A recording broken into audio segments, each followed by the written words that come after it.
Bueno, pues aquí seguimos en Armando Diálogos y estamos abordando el tema del triunfo de Donald Trump. ¿Qué significa? ¿Qué repercusiones puede tener? Tocayo, ¿qué podrías decir al Hagamos un respecto? recuento de distintos países. México, digamos China, Cuba, Rusia, Israel. ¿Qué te parece? Un recuento de algunos países que están ahorita como parte ya involucradas del gran colapso internacional que existe y bajo la nueva óptica que va a tener Trump. Porque sí va a cambiar. Biden pues fue un presidente que promovió la guerra. Parecería que no, pero este viejito promovió la guerra en Ucrania, promovió cierta amistad con México. Trump no, Trump es más... El viejito te refieres a Biden. A Biden, sí. Es que también Trump no hay que decir que tiene... O sea, tiene una imagen así como muy, ¿cómo se llama? Más muy juvenil. fortaleza, pero no, ya tiene su edad. ¿Qué edad ¿no? tiene el Trump? Ahorita, No sé. ahorita les damos exactamente. Es el dato. interesante saber eso. Sí, no, pero también es una persona... Bueno, hablemos desde... O sea, Biden sí, lo que pasa es que Biden sí ya se venía, como decimos en México, más cateado, ¿no? Pero Donald Trump tiene su edad. Ahorita checamos la edad. ¿Qué te parece si empezamos por México? La relación con México. Me llama mucho la atención que Claudia Sheinbaum dice que México va a seguir llevando una muy buena relación con Estados Unidos. Uh-huh. De aquí para allá, como diciendo, yo estoy dispuesto a llevármela bien. Trump, en cambio, usó a México como una plataforma para denigrar a México y fortalecer su propia campaña electoral. Habló de aranceles que quiere cobrar para México y sin embargo, visto ya más allá de las dimensiones electorales, pues Estados Unidos no puede cobrar aranceles impunemente a México porque es como una especie de autogol, ¿no? Es como escupir al cielo, como se dice. Sí, porque resulta que los últimos datos nos indican que el principal socio comercial con Estados Unidos es México. O sea, el intercambio comercial más importante es con nuestro país y en ese sentido, bueno, pues no se puede dejar de lado la relación con México. Fíjate que tiene 78 años. 78, pero se ve muy vital, la verdad. Sí, bueno, hay que recordar que las elecciones son un fenómeno muy interesante porque siempre el candidato tiene que proyectar sonrisas, mucha energía, mucha fortaleza. Voy a poner un caso histórico muy importante y significativo en los Estados Unidos. Está el presidente Roosevelt, muy querido, muy recordado, el símbolo en la Segunda Guerra Mundial, un güero grandote, alto. Y había muchas fotografías donde salía así, con sus guardaespaldas a un lado, o en una piscina, así como muy deportista, porque no podía caminar. Poco, y cuando firmó los tratados de Yale, lo hizo ya condenado a muerte, o sea, desahuciado. Pero todas las imágenes y toda la fotografía, el manejo de la imagen pública de Roosevelt, como un hombre muy activo y muy fuerte, vigoroso, fuerte, mira qué interesante, que representaba a Estados Unidos, Unidos, ¿no? Y John F. Kennedy, por decirte otro ejemplo, de un hombre que conquistó con su sonrisa y su personalidad, y luego Clinton fue como una imitación hasta cierto punto. Una imitación, un revival. Sí. Él todos los días le tenían que hacer inyecciones porque tenía dolores muy fuertes en la columna vertebral. Sí, tenía problemas físicos, entonces pero él tenía que siempre sonreír y demostrar optimismo, entonces, y fortaleza. Entonces siempre todo lo que es la mercadotecnia, la publicidad, la imagen de poder, siempre se maneja así y a veces nos llegan a mentir, como en el caso de Roosevelt, que sí era un caso así como el hombre de silla de ruedas, ¿no? que gobernaba los Estados Unidos. Entonces, pues sí es importante la cuestión de las edades, pero él, bueno, demostró vigor y obviamente que también le ayudó mucho en el despegue a su campaña el asunto de aquel atentado, ¿no? Que realmente estuvieron a punto de... Le que pegó en su oído. Sí, estuvieron a punto de darle, y hubieran cambiado ahora sí que el destino de la historia en muchos sentidos.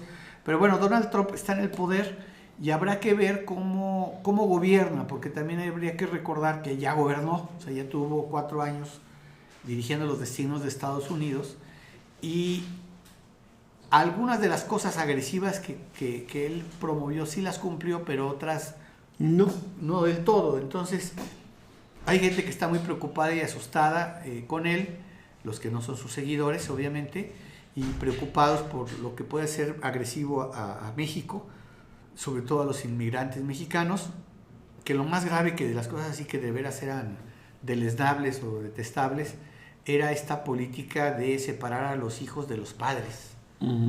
Que Estados Unidos, que mucha gente los endiosa en la cuestión jurídica, habría que decir que Estados Unidos no respeta al 100% las convenciones internacionales de derechos humanos. Digamos que cuando les conviene sí, cuando no les conviene no. Claro.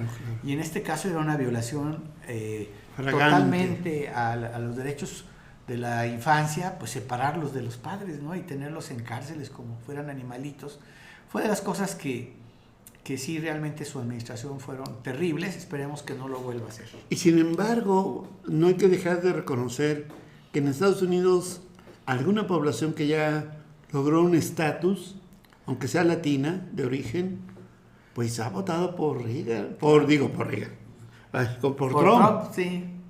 No sé que dónde Reagan es sí, pero que Reagan, de alguna manera Reagan, si recordaremos, fue un republicano también conservador, porque eso es lo que no hemos dicho también, ¿no? Que los republicanos representan el halo conservador. El ala conservador de los Estados Unidos, y los demócratas, el ala, digamos, progresista, ¿no? Con ciertas cuestiones de avanzada, que hace unos siglos atrás era al revés, tocayo. Lincoln era republicano y estaba en contra del esclavismo, pero bueno, así cambian las ideologías, ¿no? Hoy los demócratas son las izquierdas y los republicanos los conservadores, y la gente votó precisamente con esta idea de la supremacía blanca, de la idea de rescatar el orgullo norteamericano, y tú muy bien lo dices, de que muchos latinos que tienen origen en la migración hoy ya se sienten más norteamericanos y ven a los migrantes, aunque sean de su mismo origen nacional, mexicanos, como un problema para ellos como mismos, un desafío, como un peligro para ellos, ¿no? Entonces, hubo un aumento, se dice, del porcentaje de latinos que votó por Donald Trump. Pues bueno, yo creo también es importante pensar en esto.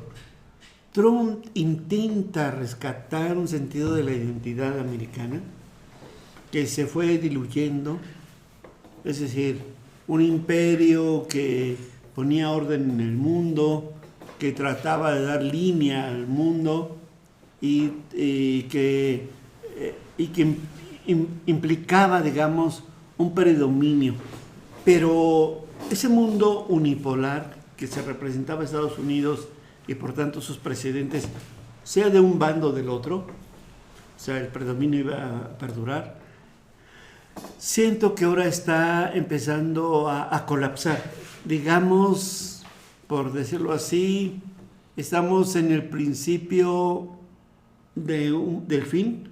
No quiere decir que el fin lo vamos a ver en 10 años o en 15 años, todavía puede pasar, pero el imperio estadounidense ciertamente está empezando a descender hacia ciertos fondos históricos, como en algún momento pues fue Roma o los imperios romanos, o Grecia en otro momento, los mismos aztecas, ¿no? Los ingleses. Los ingleses antes de... Fíjate que hay un dato importante de que decíamos que era un bando republicano y demócrata de los conservadores y los liberales. Habría que hacer un matiz muy importante. El neoliberalismo que tú recordarás en los 80s, que fue impulsado por Margaret Thatcher, la Dama de Hierro, que les recomiendo mucho que vean la película con Meryl Streep, que hace a Margaret Thatcher. Está Reagan en los Estados Unidos, hicieron una mancuerna para promover el neoliberalismo, que era abrir libremente los mercados, ¿no? Y que impactó en México, son los famosos gobiernos neoliberales, ¿no? Miguel de la Madrid, Salinas, Gortari, Zedillo, etc. Pero Ronald Reagan sí hace un giro, porque sí es la defensa del liberalismo, es decir, del capitalismo, pero con medidas proteccionistas, es decir, es un liberalismo... Como un contrasentido, ¿verdad? Sí, como un contrasentido, es decir, si no me conviene a mí el libre mercado... lo aplazo. Tomo medidas proteccionistas. Por eso el hecho de quererle cobrar aranceles a los productos mexicanos si hay exceso de migración o que no hay un control de la migración, o el hecho de sancionar a México o a otros países por la entrada libre de mercancías, entre ellos los autos chinos y algunas marcas de celulares chinos, como el Huawei, entre otros, todo eso implica una política económica diferente del clásico neoliberalismo. Quiere decir que él representa a unas élites económicas que sienten que Estados Unidos en esa competencia no le está yendo bien, entonces tienen que tomar medidas de protección para su economía, ¿verdad? Por ejemplo, castigar a todas aquellas empresas que quieran establecer maquilas o empresas en México o en otros países, pues ser sancionadas y castigadas para que sigan conservando sus fábricas dentro del propio Estados Unidos, generar empleos ahí mismo y tratar de fortalecer su propia economía. Entonces Donald Trump también representa ese proyecto económico que no es el neoliberalismo clásico. Entonces va a ser interesante. De hecho, él ha planteado la rediscusión del Tratado de Libre Comercio, obviamente buscando medidas más benéficas para la economía de Estados Unidos. Entonces, Donald Trump representa en ese sentido pues un proyecto económico y político, y tú también decías ideológico, de identidad del poder blanco de los norteamericanos, ¿no? ¿Qué te parece si continuamos hablando de este mismo tema en el siguiente segmento? Porque estamos a punto de concluir y valdría la pena ver cómo se va a irradiar el triunfo de Trump al mundo también. Muy bien. Seguimos aquí en Armando Diálogos, aquí con mi tocayo Armando Mesa, un servidor Armando Ochoa, seguimos aquí en Armando Diálogos.